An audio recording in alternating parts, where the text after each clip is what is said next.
maamulka xaafadda Salaami ee magaalada Baydhabo iyo waliba ay wadaan olole ballaaran oo ka eedan sidii la dayactir lahaa jidadka dhex maraayan xaafadda Salaami ee magaalada Baydhabo waliba sidaas oo kale maamulku suwade howlo burburin oo la burburiyo guriyada sharci darrada aan galan jidadka saas oo kale waliba maamulka xaafadda Salaami ee magaalada Baydhabo uu bilaabay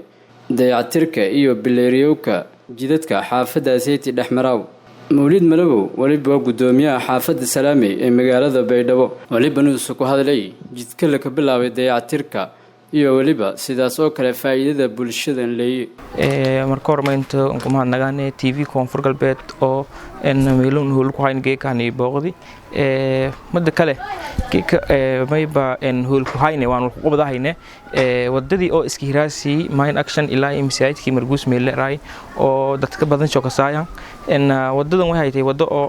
lamada dhinac meelaha ku bilaawdaas meelka dhamaadaas waa wado ku faylo may aqabad ku teegnaaytay meelo aan dhahayd oo dhatahayti ya qabad badan ku teegnaaytay wadada siisin argaytanba hata hoola ka dareerta waa wado oo yadhanba dhagaxaan badan u shiido la eew waa dadka oo bulshada deganaaytay eeda dhabanka qaban wadada tan way bua shiido iyo banaanka isla yaalan may ko dadkii iska socod iyo waliba dhabka eta geek hoblanka magaalada leeyahay raashinko bajaaj ku saarada musbaar ku saarada indii saxaafadiisa onte han wareegdo meel kale han maro ya diyaas baawar ma galo bajaaj ma galas saasoo kale hata maamada oo xaafada oo dadka gordaya moona muqtarayaan ya xaafada maamo oo malseew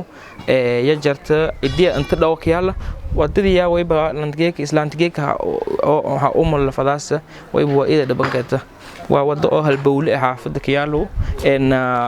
wayba burbur zaid ya ku muuqda waylan baahanya sidii oo wal isku loo qabdo fadi oo maamulka xaafada haya insurun andi wal ku qabana way sleenta tan kuma hadnagaane gudigii oo boondada ku shaqeeyay khayr alla siyaa nool shaqeeyayaan boondada wadadan way fadaan hata dhagxaantii andi la burburi hoblo burburi ku baad la shameynday waa ilaan weel biyaha marow oo dadkana ambaahan mar walba wadadan insha Allah ma yaraysan ka dhaqsiya badan dadkii oo xaafadan deganaay wadadan wado oo la gordo oo marar qaar markii oo wadooyinka hirman oo kale oo wadadii main road ka ay magaalada weynaydi markii oo hirinta onadkan baasi hoob la hirinta